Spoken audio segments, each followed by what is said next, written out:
Professor Ayman, please talk. Good afternoon, ladies and gentlemen. We are really glad and privileged to have Professor David Bloom with us today in this keynote lecture in the second day of our conference. Professor David Bloom, he's the chair of the Department of Global Health and Population at the University of Harvard. He is a visiting professor in FAC faculty, Harvard Business School.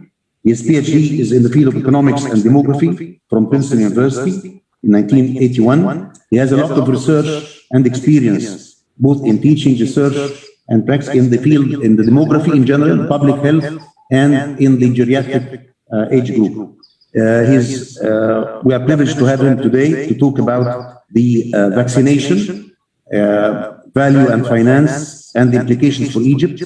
It's, of course, in the era of COVID-19, with the row all over the world about the availability, the cost, the effectiveness, and the safety. It's the proper time, or it is the golden moment for us to listen to his experience, especially with this implication on Egypt and Egyptian society. Professor Bloom, kindly start. Thank you for those kind words, Professor Salah, and good day to you and to all the distinguished ladies and gentlemen online. I'm honored to be here with you in this little corner of cyberspace, and grateful to Ain Shams University President Matini for inviting me to be part of the 9th Annual International Ain Shams Congress. The last time I traveled internationally was in February 2020. On that occasion, I made my way to Cairo to discuss the value of vaccination, and that's also the topic that I plan to discuss in this session. I've divided my remarks into three parts. First, I'll discuss the value of vaccination in general terms. Second, I'll discuss a specific case of relevance to Egypt, namely the value of pediatric vaccination against pneumococcal disease. And third, I'll discuss mechanisms that Egypt can use to finance the introduction of a pediatric pneumococcal vaccine into its national immunization program. The central point that I'll make in this session is that Egypt has within its reach a very real opportunity to take a significant step toward achieving its strongest and most compelling national aspirations. I'm speaking here about the desire of Egyptian stakeholders to improve population health and to achieve universal health care and the goals of Vision 2030. I'm going to argue that Egypt can take a giant step forward by adopting a high-impact instrument of childhood disease prevention, in particular, and as I've mentioned, a conjugate pneumococcal vaccine. During this session, I'll argue that adopting such a vaccine will not only promote population health, but also promote social and economic well-being and yield considerable surplus benefits that can help finance other social initiatives as well. If we can do, I think we've advanced the slides. I just want to be on the cover slide still. Slide 1, please. Thank you. So I'm very grateful to the conference organizers for giving me this opportunity. My gratitude is grounded in research on the value of vaccination that I've read or been involved in conducting for nearly 2 decades now. Next slide, please. I want to disclose at the outset that my research on the value of vaccination has been generously funded by multiple private and public funders, including Pfizer, GSK, Sanofi, Merck, the Bill and Melinda Gates Foundation, and the Wellcome Trust. This research indicates that vaccination has, among other health interventions, been substantially undervalued throughout the world. It's been undervalued because academics and policymakers alike have generally failed to recognize and take proper account of the full health, economic, and social benefits that vaccination confers. And that blind spot has led to underinvestment in both vaccine development and vaccination coverage. Such underinvestment has been to the peril of populations throughout the world, but especially to the peril of people living in low-income countries and in middle-income countries like Egypt. I think we've advanced too far. I think if we can just go back a slide still, please. That's good. Thank you.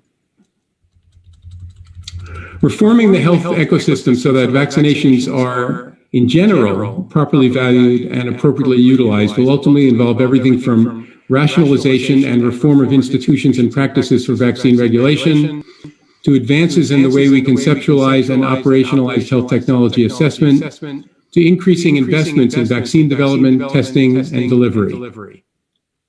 These are complex tasks that require a wide range, I would say, of expertise and experience, and they're blending with some serious political and financial muscle. The truth is that vaccines can be expensive and may sometimes seem outside the range of affordability. But I hope to convince you all in this session that standard approaches to financial engineering can mitigate affordability concerns and facilitate countries and people capturing the full societal value offered by vaccines. Next slide, please. What I'd like to do now is to start by discussing what I mean by the value of vaccination. And here I'll point to three sets of issues that are fundamental to undertaking meaningful assessments of value.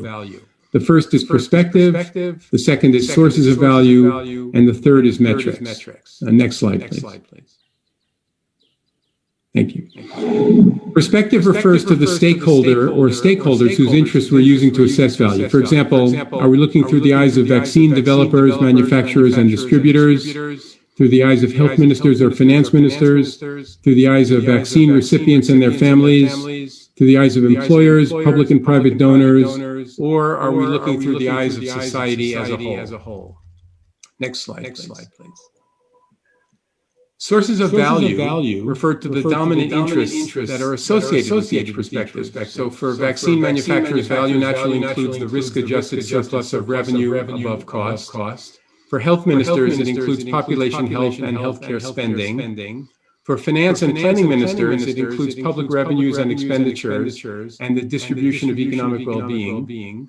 For individuals and families, it includes the intrinsic and the instrumental values of better health. And for society as a whole, it would include most of the benefits that I've already noted, net of the value associated with any opportunities foregone due to spending on vaccination. It would also include the value assigned to any changes in social equity and political stability that may be associated with falls in the incidence and severity of vaccine-preventable diseases. Next slide, please.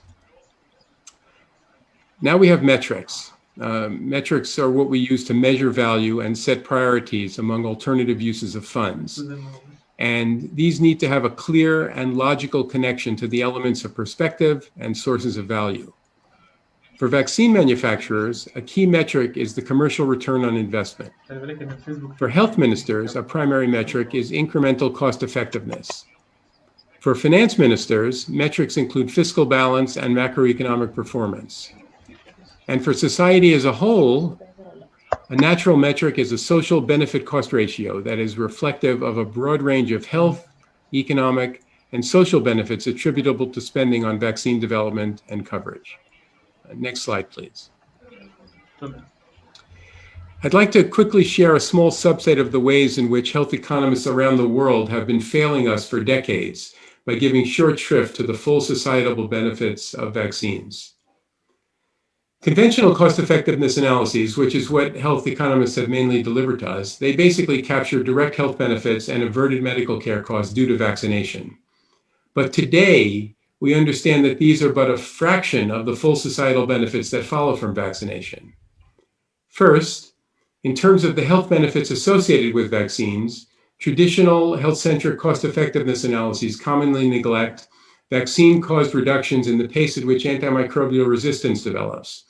And that's due to both vaccines' prevention of resistant infections and to reductions in both the appropriate and inappropriate consumption of antibiotics. Antimicrobial resistance is a large, dark cloud hanging over humanity, and the value of vaccines in addressing that threat needs proper consideration and measurement. Traditional cost-effectiveness analyses also neglect preservation of the microbiome associated with reduced consumption of antibiotics. In addition, those analyses neglect reductions in health conditions that are comorbid with the conditions that are directly caused by the target pathogen that's prevented by, whose infection is prevented by a vaccine. And most surprisingly, cost-effectiveness analyses sometimes also neglect herd effects. And herd effects, as I'm sure everyone knows, has now become a common household term throughout the world, thanks to COVID. Those are some of the neglected health benefits of vaccines. I would point out here as well that routine, health-centric, cost-effectiveness analyses also typically neglect a slew of vaccination's economic benefits. The list includes higher returns to education due to healthier kids having improved school attendance, higher educational attainment, and better cognitive function and focus. Also neglected are increases in labor force participation, hours worked, productivity, and adult earnings, including the additional income people generate when they're healthy enough to work and don't have to care for ailing family members. And that's not to mention the increased value of non-market time in various productive activities involving family and community, especially among older people. Finally, traditional health-centric cost-effectiveness analyses often leave out important social benefits.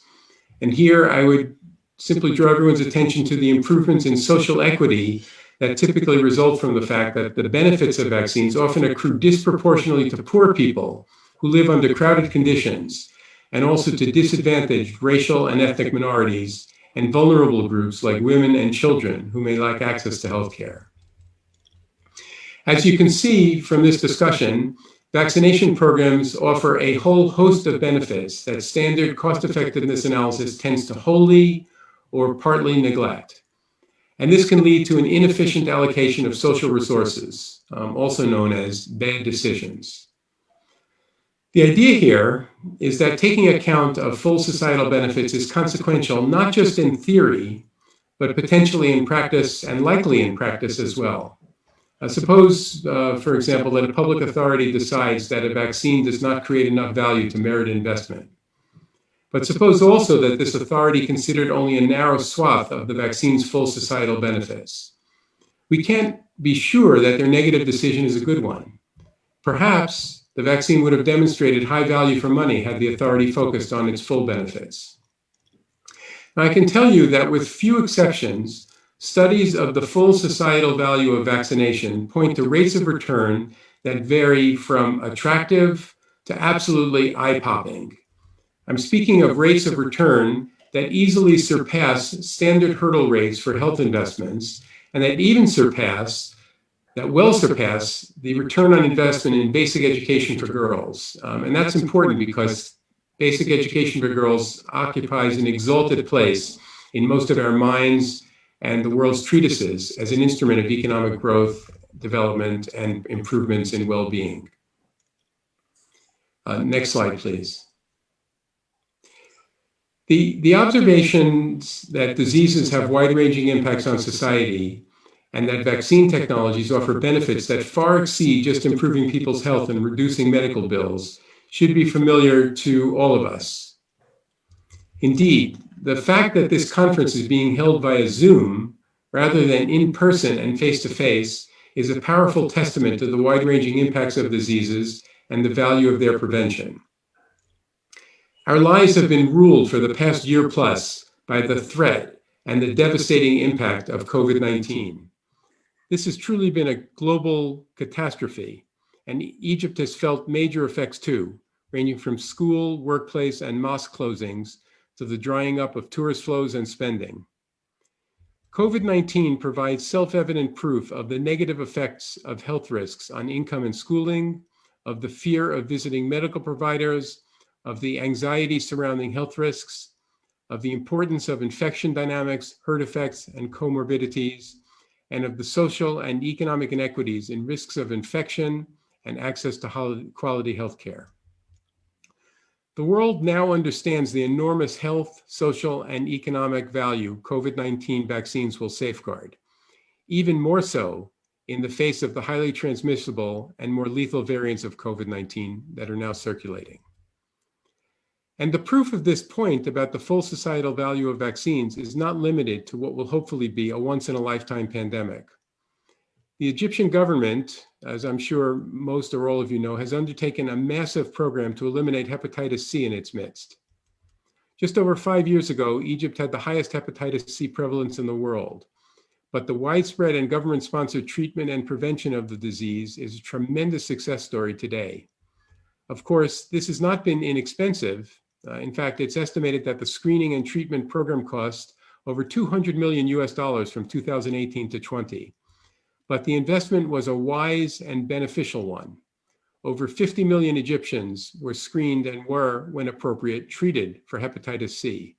And that's resulted in an order of magnitude drop in the nationwide prevalence of hepatitis C and has made Egypt truly a model for the world.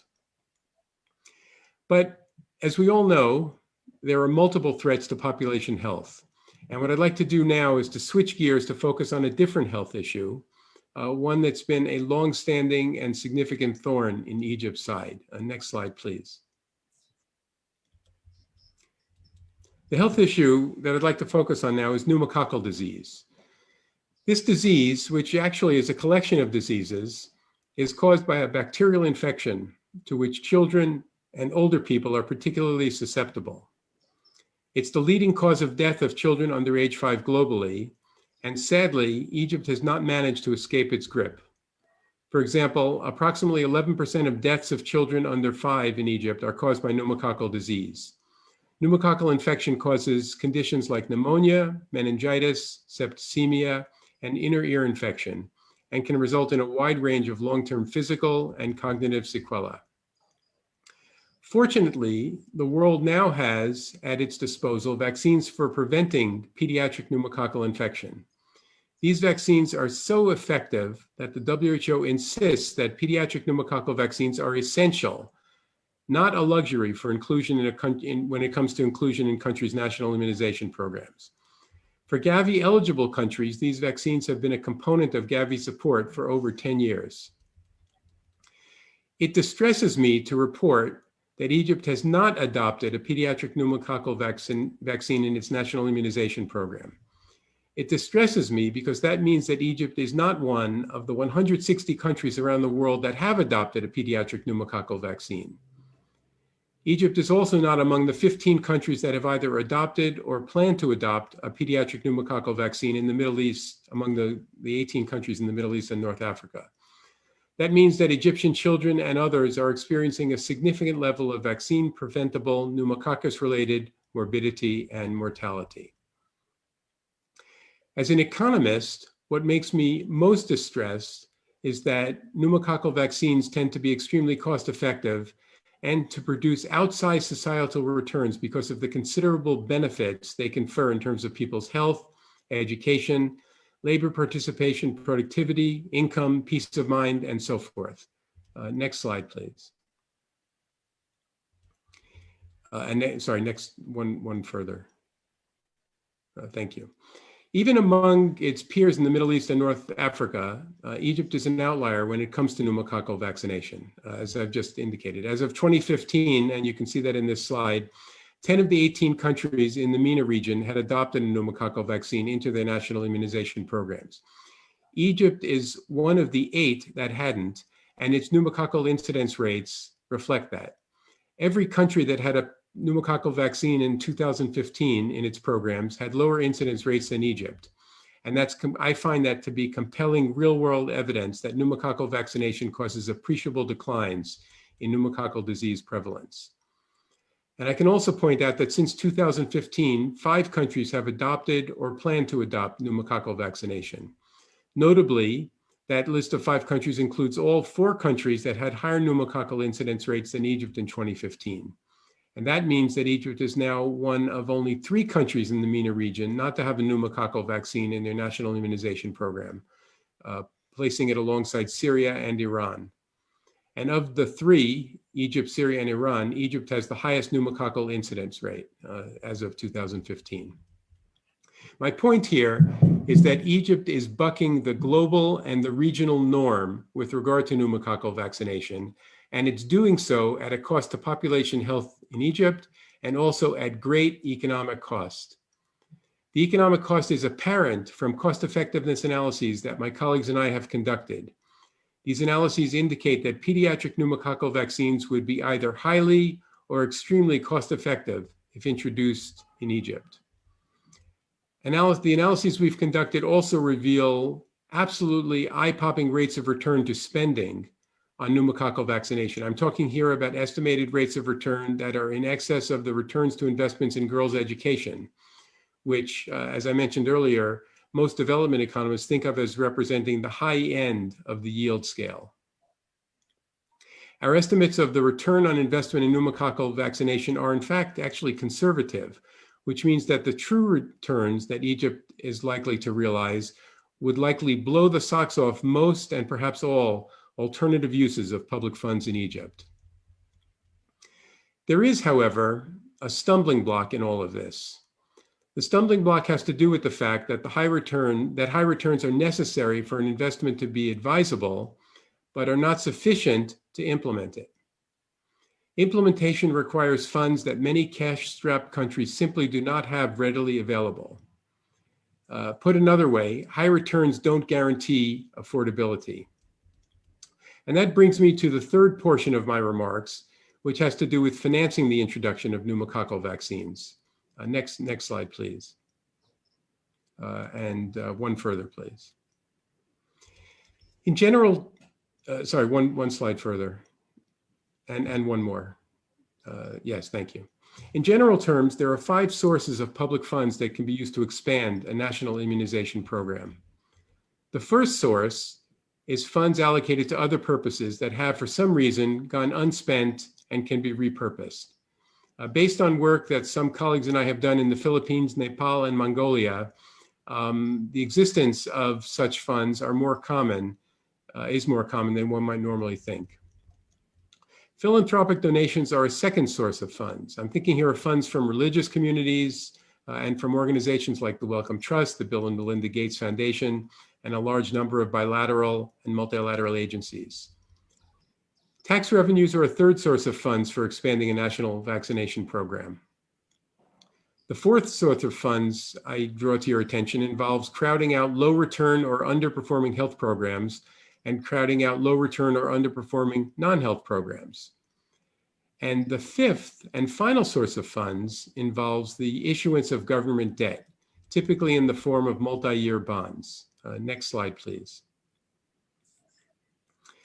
Of these 5 sources of funds, I find debt quite appealing. It's appealing because of the fact that debt allows close alignment of the time pattern of a vaccination program's costs and benefits. In other words, the benefits of a vaccination program are realized over time, as we've discussed, and that can be made to line up well with the costs when those costs are paid over time also in the form of interest payments on a bond.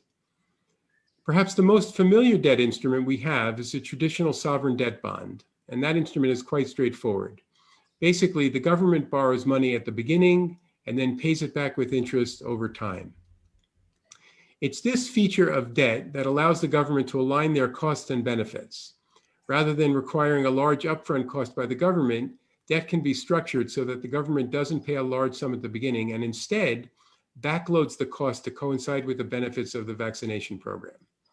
Those benefits are small at the outset, as I've said, but become larger and larger as more and more cohorts are vaccinated over time and as the vaccinated children reach school and working ages. To make this a little bit more concrete, let's suppose, for example, that the Egyptian government needs $100 million to vaccinate its 2.5 million childbirth cohort with a pediatric pneumococcal vaccine. If the government borrows that $100 million and agrees to pay a 6% interest rate, it only needs to pay $6 million in the first year, and it can spread the rest of the cost out over time using the increasing and accumulating benefits of the vaccination program to pay the remaining costs. One other virtue I'd mention here of debt instruments, and next slide, please. One other virtue I'd mention about debt instruments is that they can be structured in different ways, providing different money for results incentives to keep public and private stakeholders. Innovative debt instruments, such as, for example, the Social Impact Bond, or SIB, offer great flexibility. A SIB is referred to as an outcomes-based instrument because the interest payments are conditional on the success of program outcomes. My colleagues and I think of a SIB almost like an insurance policy for the government, which is why governments sensitive to program failure may prefer it. On the other hand, investors take on a lot of interest with SIBs in the sense that if the program fails, they may not get any returns at all. Anyway, let me be clear here. There are many different ways debt can be structured, and the cost and benefits depend on how much effort is put into vaccinating each cohort and the particular vaccine being used. But we've noticed a key advantage of using debt to fund immunization programs, insofar as the cost of the program can be reduced until the benefits are more fully realized. The issue of vaccine program affordability is not so much about whether the benefits arrive, but when they arrive in relation to when the program has to be paid. Bond finance is a well-established and clever way to alleviate the natural wariness governments have or may have about the alignment over time of costs and benefits. And I would note here also that Egyptian policymakers have already shown their willingness to utilize innovative financing mechanisms with their issuance of the first green bond in the MENA region just last year. Let me now switch gears one final time and take a final minute or minute and a half to summarize the key points that I've sought to make in this session. First, I would urge health technology assessment bodies in Egypt and beyond to embrace broad perspectives for evaluating, comparing, and deciding on alternative interventions. This is especially pertinent when public monies are substantially used to finance the interventions. In such situations, it makes eminently good scientific, financial, and common sense to know and compare those public costs to the corresponding value of the full public benefits that may be expected to follow from them. Second, I would urge Egypt's policymakers to seriously consider adding a pediatric pneumococcal vaccine to its national immunization program.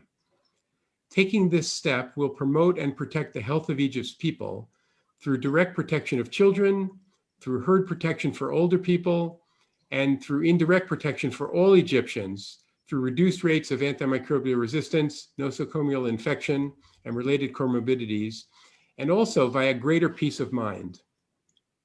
In addition to Egypt enjoying the intrinsic value of these health benefits, Egypt will also enjoy considerable instrumental value associated with the contribution of better health to education, productivity, public finance, the realization of Vision 2030, and so forth.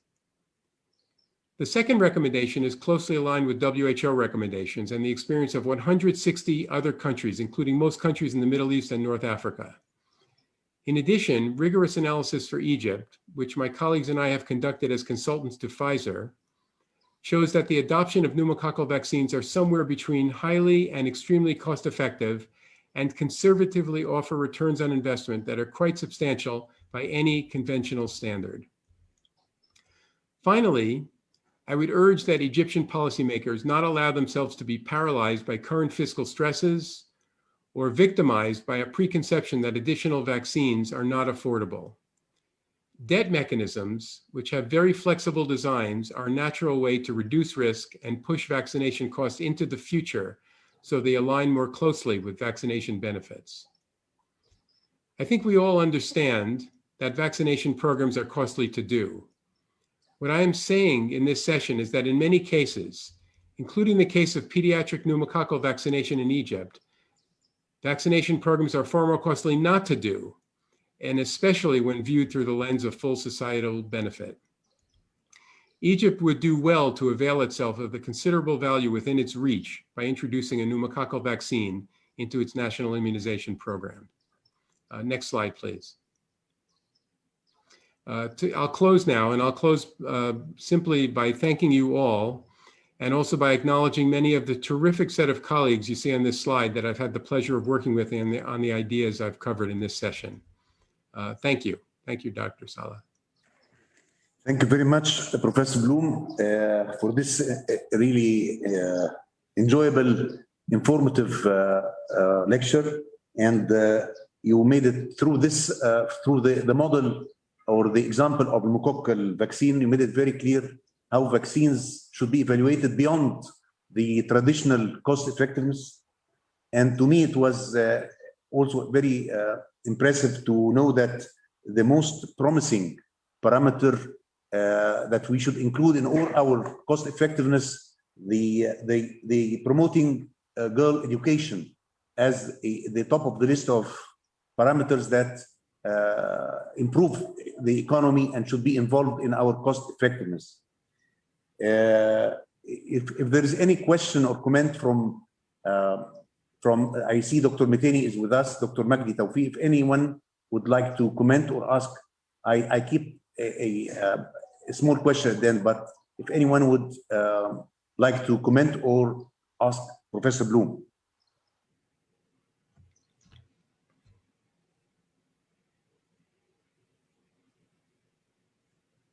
Okay, so it seems that everything is clear and impressive. Okay. Something that might look out of the mainstream of the lecture, but I would like to ask you, would it make any change, positive or negative, if the vaccine is produced in Egypt? For example, the pneumococcal vaccine, would it alter the equation, or no, it won't alter the equation positively or negatively? Assuming the vaccine is produced to the same high standards and has the properties and safety and efficacy profile as the ones that I've been talking about that we studied, it won't make a difference to the calculations I referred to. It might make a difference to the local economy, though. That's always something worth considering, but that's sort of beyond the scope of what I'm able to comment on. The reason I'm asking, for example, there is the experience in India, the Serum India Center, where they promoted vaccine propagation of vaccine programs through their own serum. They call it Serum Indian Center. Probably you are aware of that.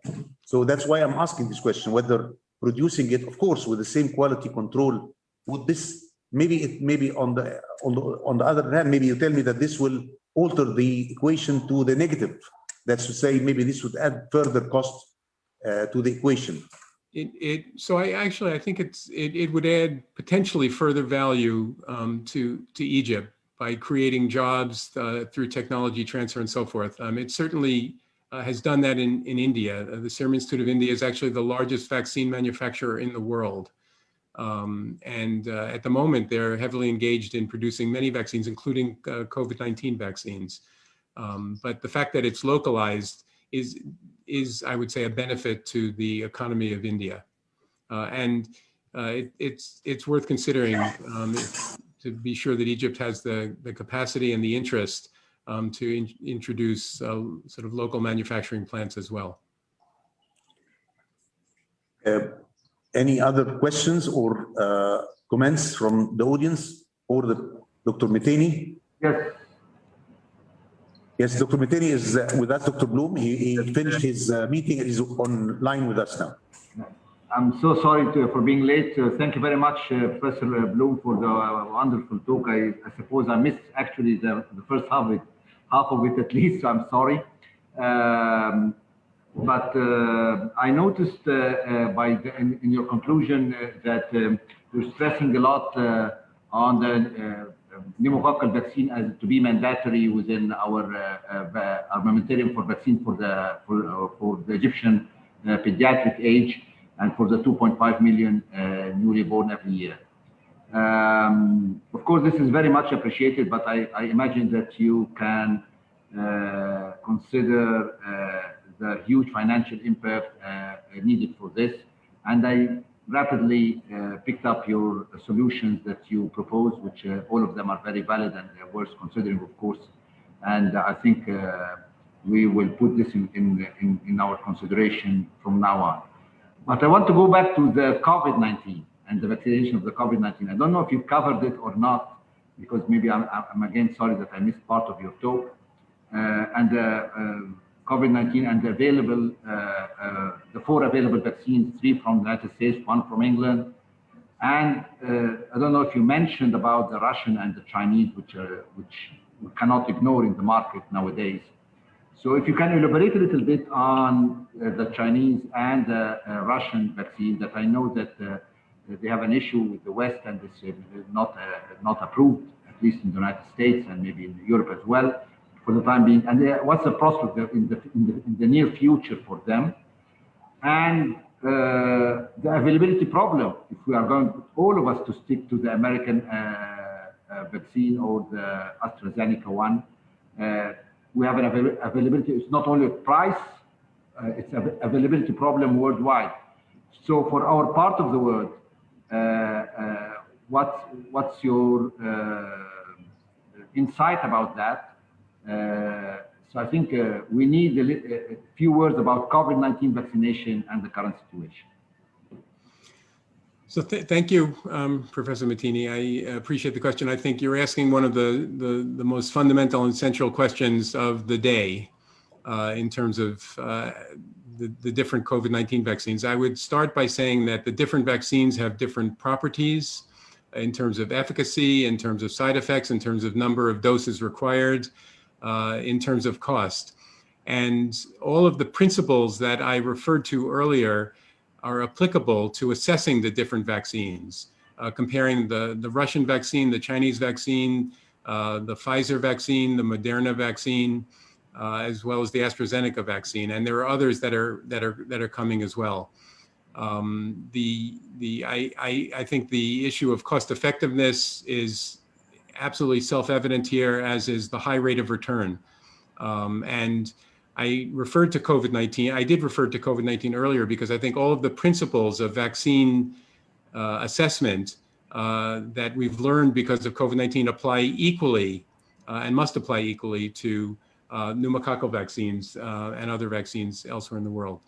I think at this point, I think vaccines are basically viewed as the exit strategy from the grip of the pandemic. And the vaccines in the U.S., many people have been immunized, and I think the plan is that by the end of May, the entire population that wants to be immunized should have access to it. That's not the case in other countries, and that's I think it's a difficult situation. But I'm hoping that vaccine manufacturers will ramp up production, will deliver vaccines. I know that COVAX is making a great effort to do this. The Serum Institute of India is also doing a lot of that. Dr. Sala mentioned before, is doing a lot of vaccine production and making vaccines available. And I would urge the government of India to negotiate access to as many vaccine doses as possible, as quickly as possible, to protect the population, because the cost effectiveness of those vaccines is enormous and the return on investment is going to be even higher. Okay. Thank you for the question, and thank you also for inviting me to participate in this. Thank you very much. But there is comparing the pneumococcal vaccine in a context where there is no pandemic for the pneumococcal vaccine, or whatever vaccine we mentioned, is totally different than the current situation. We're now, of course, it's very cost effective to vaccinate everybody on Earth against the COVID-19 if possible. But my question is, in the United States, up to my knowledge, that 100 million, at least 100 million Americans have been vaccinated. That is 30% of the Americans. Now, is that figure right, or you surpassed that? I think it's on that order at this point. I haven't seen the latest numbers, but it's a substantial fraction. We imagine that at this point of time, in the United States of America, thirds of the Americans have been vaccinated, and the other 2/3 will be vaccinated by the end of May, which is very good. But what about the daily number of cases of new infection and of deaths? My personal follow for the data coming from the States, at least from the media, that it's not decreasing, the daily number of cases and the daily fatalities as well. Maybe decreasing a little bit, but it's not going hand in hand with the number of increase of vaccinated Americans. Do you agree on this, or do you think it's a misperception? There has definitely been a decrease in the numbers of daily cases in recent weeks. Some of that is due to social distancing and wearing masks, and some of it seems to be due to vaccination in the U.S. And it doesn't happen as a straight line. It happens in a very nonlinear way, that when you actually reach more than 2/3 or 70 or 80% of the population is vaccinated, then all of a sudden it starts to fall very dramatically, numbers of cases. I would say also that the medical community in the U.S. has learned better how to treat people that have COVID-19 infection. So conditional on being infected, the survival prospects are better at this point as well. And yes, the COVID-19 pandemic is different than pneumococcal disease, but pneumococcal disease is the leading cause of child death, under 5 children dying in the world, and it's a leading cause in Egypt as well. And COVID-19 we've had for a year, but pneumococcal disease we have year after year after year, and there's something that we can do about it. And my main point here is that, yes, I understand that it's costly to do something about it, but what I'm trying to argue is it's much more costly to neglect it and not to do something about it. We have within our reach very effective vaccines that can address this problem in Egypt. And I think and there's something in it for the health ministry and the population of Egypt. There's also something in it for the planning ministry, the finance ministry as well. And I think it will be a great benefit to Egypt, and it will actually help Egypt generate enough surplus benefits to move it along in the path towards universal health coverage and the realization of Vision 2030.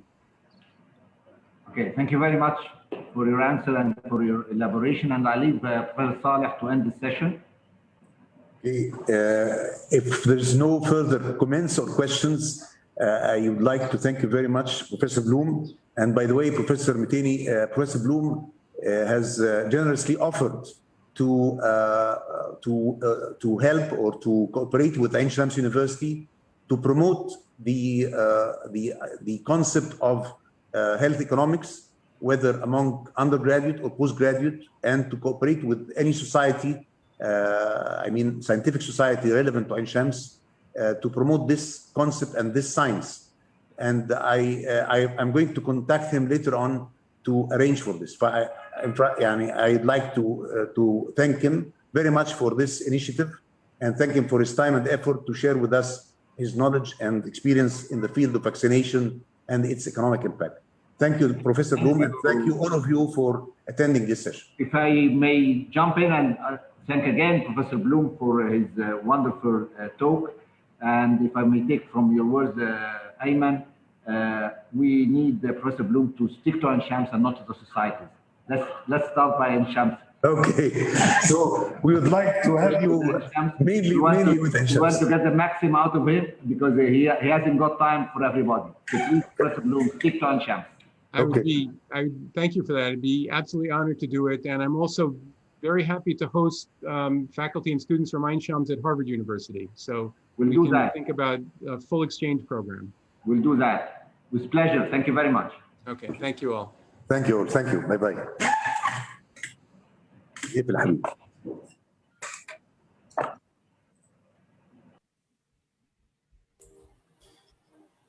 Professor Magdi? Yes.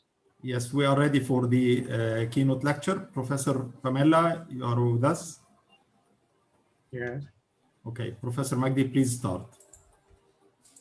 Okay. We have the honor and the privilege to introduce Professor Pamela Obiumon, the Dean of Roy Perry College of Engineering, Prairie View University, Texas University System. She has been as a dean for this faculty since September 1st, 2018. Obion was selected as a department head of one of the largest departments of the college, the Department of Electrical and Computer Engineering, in 2013.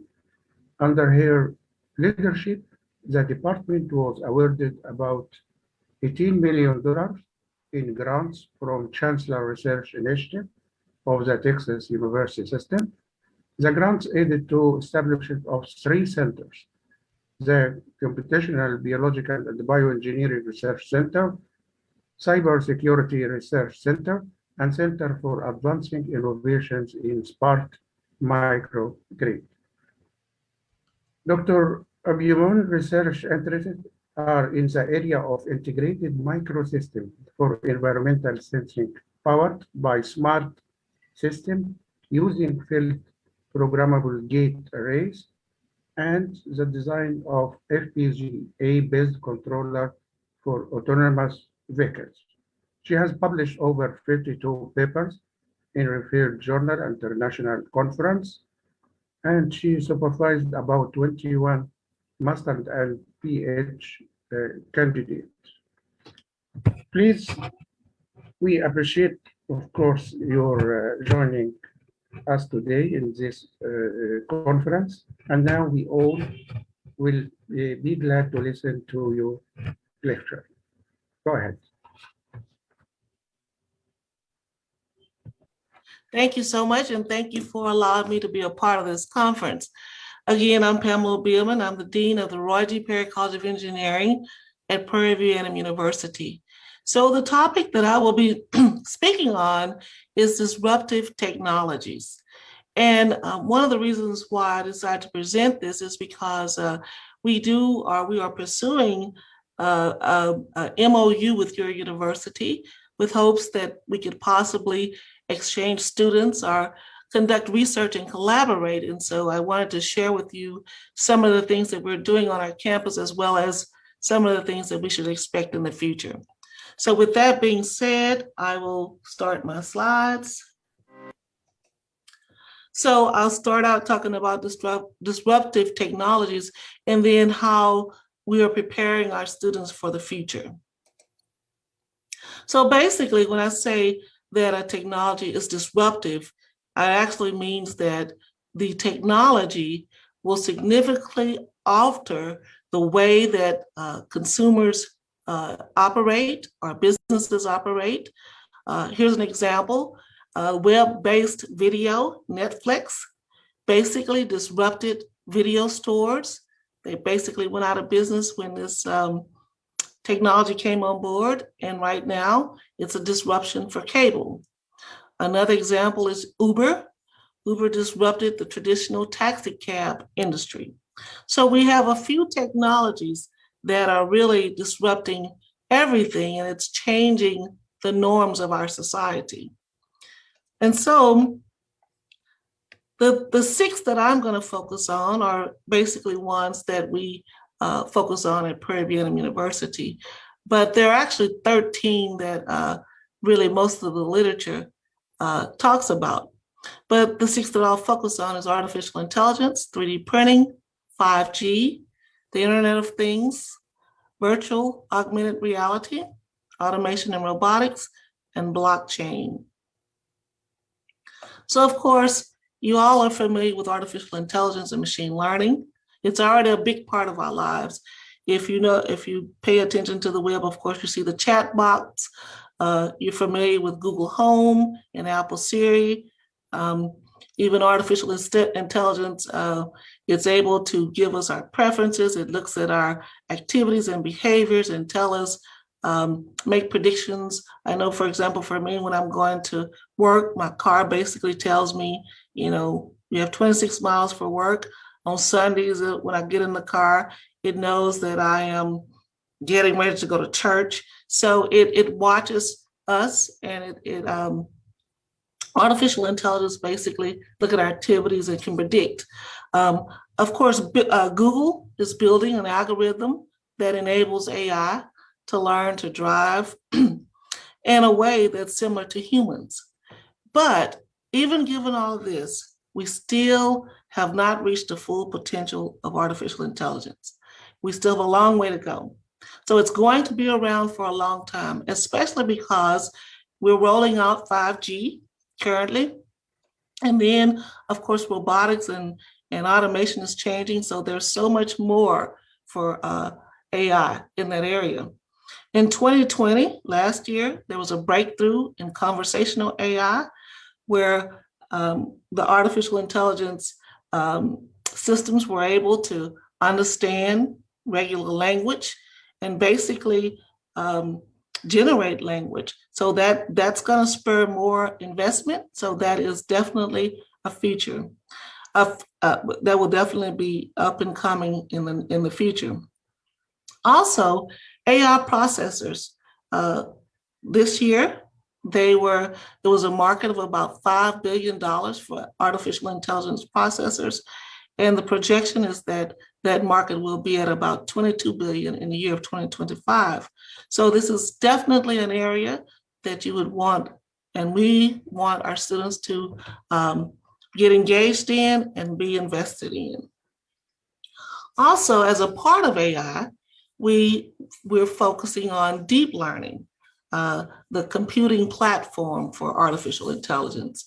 Of course, there's a market of $30 trillion in the next 20 to 15 years. So of course, we must invest, and our students must invest, our faculty and universities must invest in this area. One of the biggest areas that we see deep learning being used today is with smart speakers. Last year, in 2018, there were about 100 billion voice commands using smart speakers. In 2020, there was a 75% increase. So that is definitely a future. Of course, self-driving cars.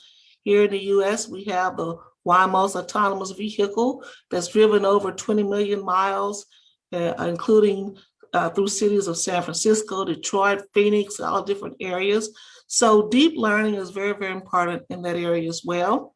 And we're all familiar with TikTok. And we know that now TikTok has outgrown Snapchat and Pinterest combined. But part of that is because of suggestions of videos and recommendations that are being made using the deep learning software platform. So that is one of the areas we want to focus on for our students. It's a disruptive area. The other disruptive area is 3D printing.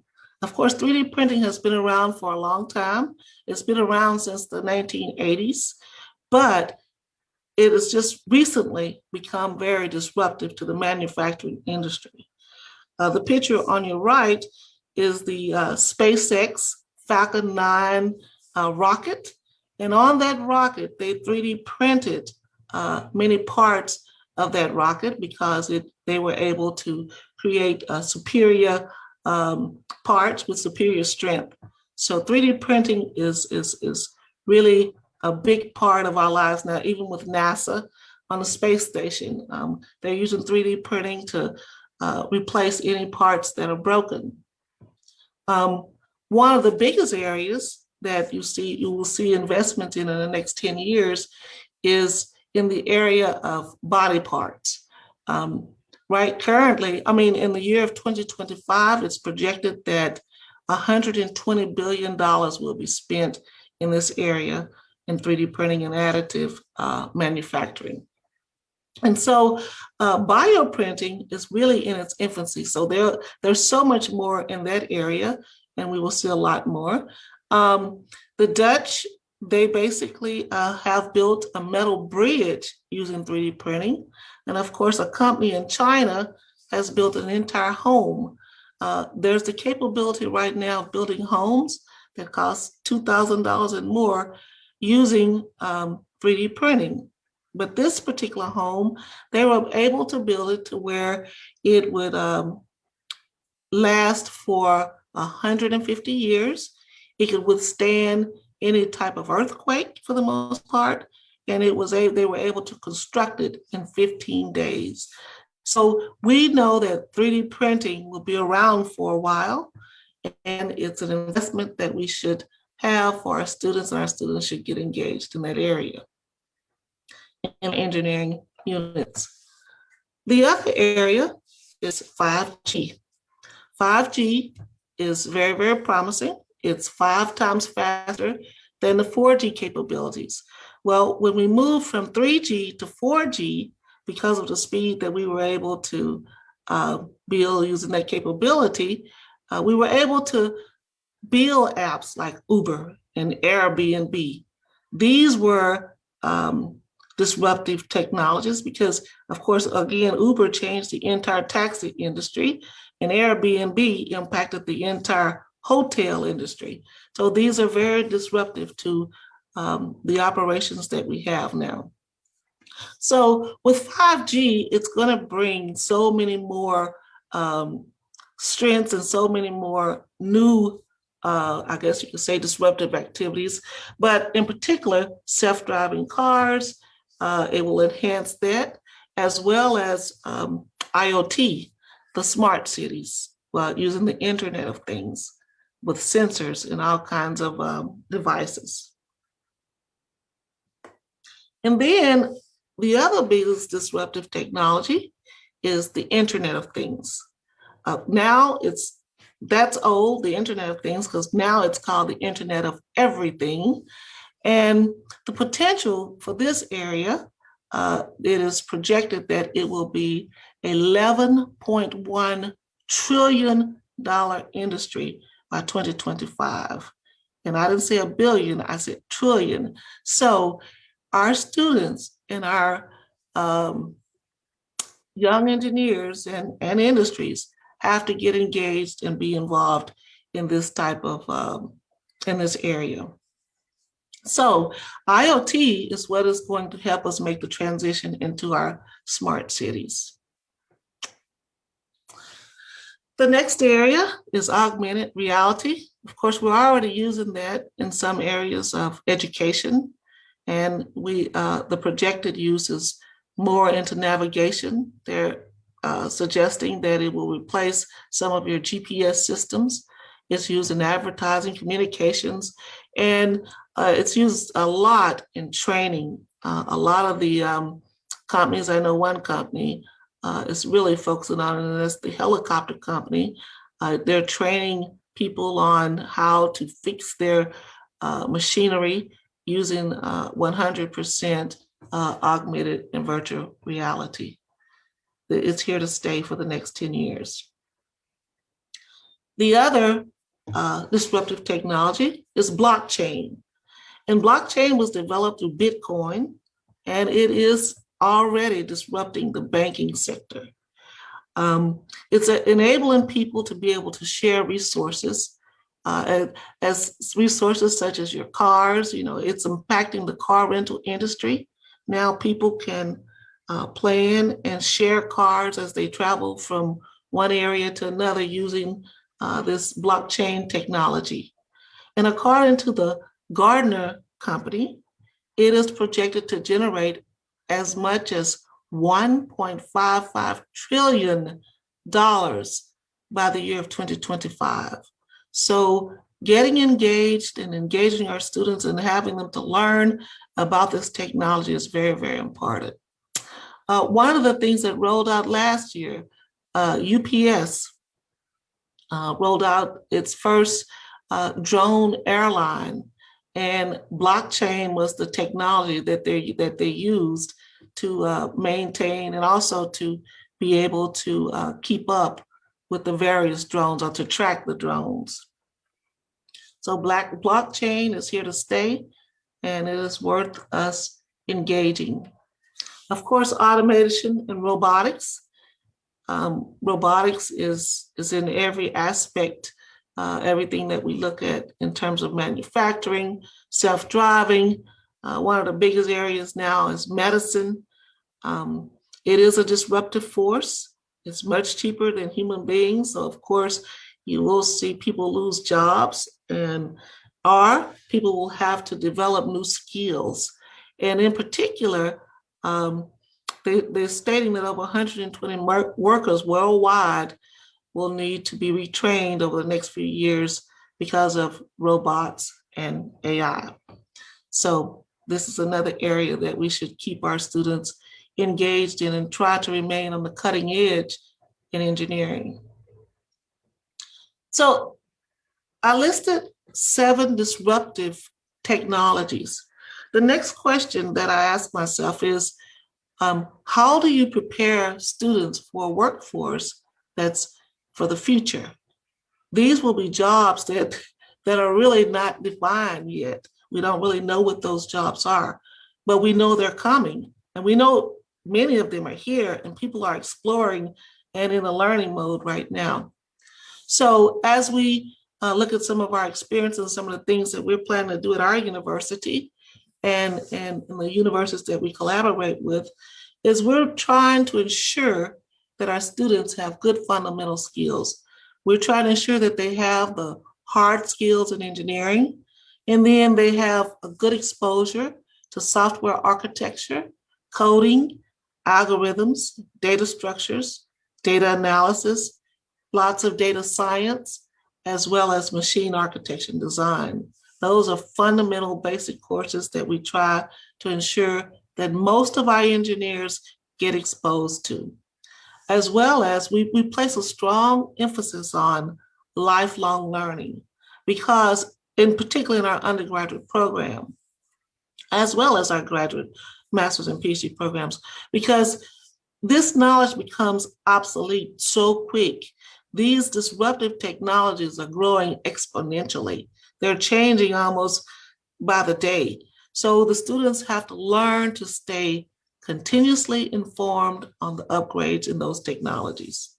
And then we try to nurture creativity by giving even our undergraduates more open-ended, complex problems so that they can build on their critical thinking skills and learn to solve a lot of problems using some of the technologies that are available.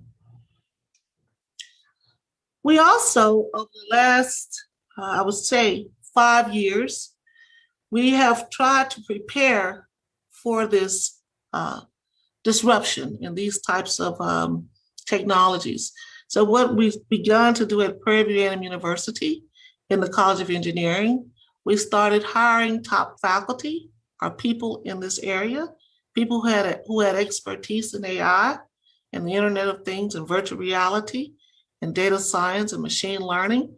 And so we were pretty lucky to get several good faculty who were in this cutting edge before many of the other universities really started focusing on it. So we also started establishing research centers in this area, and I'll tell you a little bit more on the slides to come, and developing new courses to integrate these disruptive technologies there into our curriculum.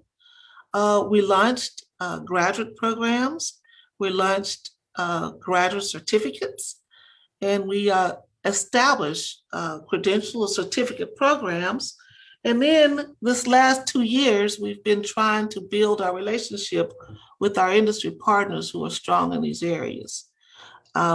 We also encourage our students as well as our faculty to take advantage of the online courses and credentialing. Of course, you've probably heard of Coursera. That's a $1 billion company now, and a lot of industry have invested in that. And so there's lots of credentialing and lots of courses that you can take where you can cover and learn more about these disruptive technologies. And also we try to have our students take advantage of internships. So the specific things that we've done at the Roy G. Perry College of Engineering is we have hired stellar faculty. We hired faculty in the area of 3D printing who does advanced manufacturing. We hired them about 3 years ago. And we've strengthened our corporate relationships. We have strong relationships with companies like IBM, who's doing quite a bit of work in quantum computing and AI. Intel, of course, Google. We've strengthened our relationships with those companies. We established a cybersecurity concentration because with all of this IoT and 5G and cloud computing, cyber is a very big issue. So we know that that will also be around for a very long time. And so we're ensuring that our curriculum has a cybersecurity concentration. We completely revamped our electrical and computer engineering curriculum. You know, we consider this the fourth industrial revolution. The previous third revolution was the internet and computers. But these disruptive technologies, they even require different platforms, different types of computing. Even with quantum computing, everything will be new, even the hardware that you use to use those computers. So we're revamping our curriculum so that our students will get exposed to some of the cutting edge. Although we still do hold and teach a lot of the fundamentals that we did previously. And we've also established a certificate program in data science. We've established a certificate program in engineering leadership. The program in engineering leadership requires our undergraduate students to receive digital badges from companies And they also have to attend lectures and a lot of series from companies and listen, because right now, these technologies are not taught at universities. And so in order for our students to engage and learn, they're learning from industry and also from research centers, which I'll talk about in a few minutes. We established a certificate in project management because collaboration is very important.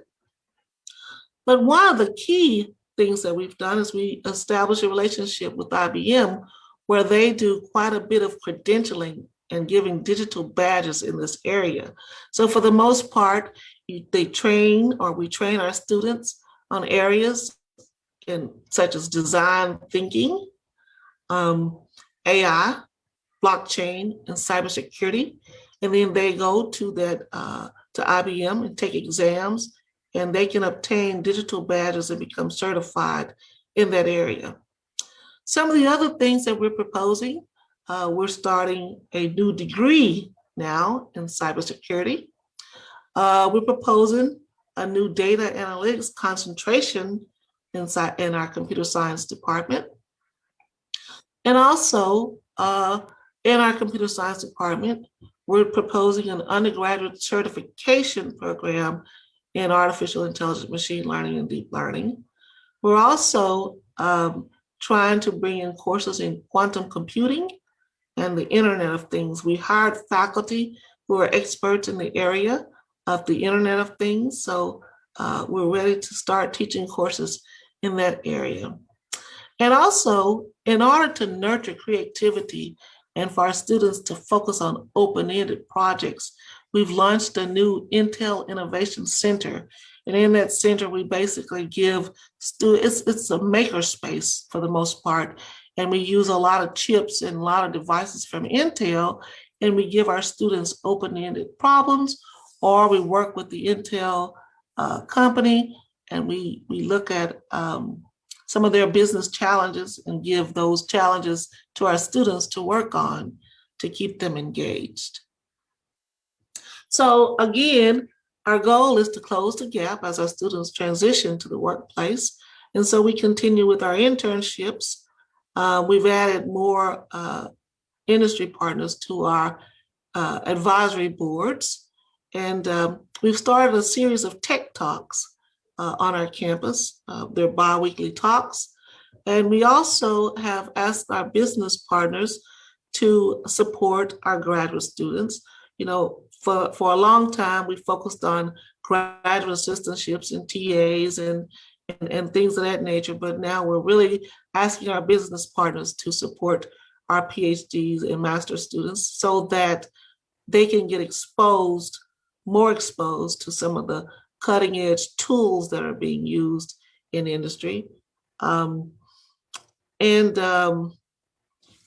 the most part, we've asked industry to partner more with our research centers and our faculty. So we've invested over the last 5 years, $35 million into research centers in these areas. We actually won a grant for the Center of Excellence in Research and Education and Big Military Data Intelligence. And for the most part, that's our AI lab. We invested $5 million into that center. We also established the Center of Excellence in Cybersecurity. We made an investment of $5 million into that center as well. We established another center, the Smart Microgrid Advanced Research Center, and that was another $5 million that we invested in that center. We also invested another $5 million for the Computational Systems Biology Center. One of the hottest areas, I didn't speak on it, but it is one of the 13 disruptive technologies, is in the bio and bioinformatics. So we felt that was an investment that we made. And of course, we also won a proposal. We invested $3 million in the combustion in microgravity, because we know that space is an area where the future is as well. So, and there's also funds invested in energy and sustainability. That lab over last year, I think we received $5 million in a grant to build that lab too. So we're continually building our labs. We established a graduate certification program in deep learning and artificial intelligence. Once we hired our faculty who were experts in that area, and that's our faculty who also run the first center, the Center of Excellence in Education and Big Military Data Intelligence. They established 18 hours at the graduate level in the areas of deep learning and artificial intelligence. So once our students complete their PhD or their master's, they're able to take a few additional classes to become even more experts in this area so that they can be prepared for industry. We also have established a certification program within a smart grid where they talk about energy and things of that nature, making the power grid smarter using artificial intelligence and IoT and even cloud computing. So this is where we are. So we know that one of the things that the focus of the future is with these areas, multidisciplinary research is very important. And so we've invested, we have a new $70 million research building being built. And it's a multidisciplinary building where we'll work with other colleges. And in that college, we'll continue to build our research. Some of the labs that we have in our new building is, of course, we have our basic teaching labs. But on the third floor, we're still focusing on this cutting edge research. So on the third floor, we have labs for machine learning. We have CAD and virtual reality lab. We have an advanced manufacturing lab. We have the UAV lab and the robotics lab. We have a clean room and microelectronics lab. And you can notice on the right, we have quite a bit in the bio. So we focused on all of the areas that are for the future. Again, we still focus on the basic fundamentals, but in order to be prepared for this future economy or this fourth revolution, we are putting things in place. And it has paid big dividends. We're a small university. Our university has about 9,000 total students. We have about 1,400 students in the College of Engineering, 85 faculty, about 300 graduate students. But our students participated in a National Navy Research Artificial Intelligence Sea Tracking Challenge. And the part of that challenge was for them to go out and to track various ships in the ocean and not be detected using AI. And in the US, students from the West Coast and East Coast participated, universities. We beat 31 universities.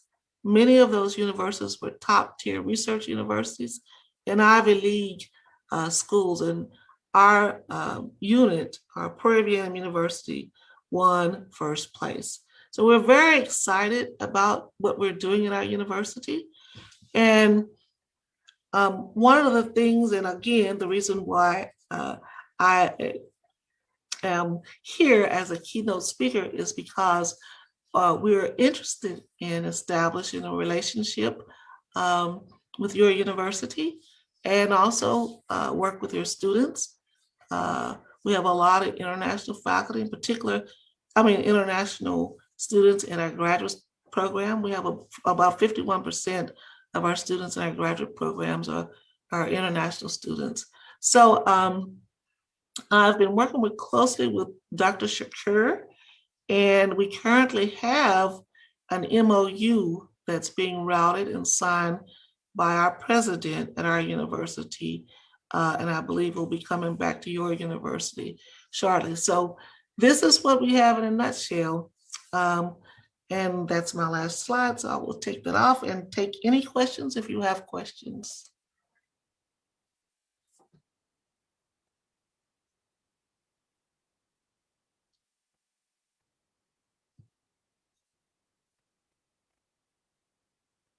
Okay.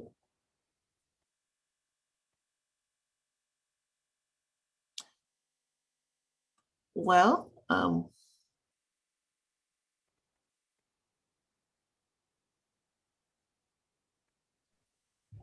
We thank you, Professor Pamela, for this valuable lecture, and you joining our 9th annual Insurance University International Conference.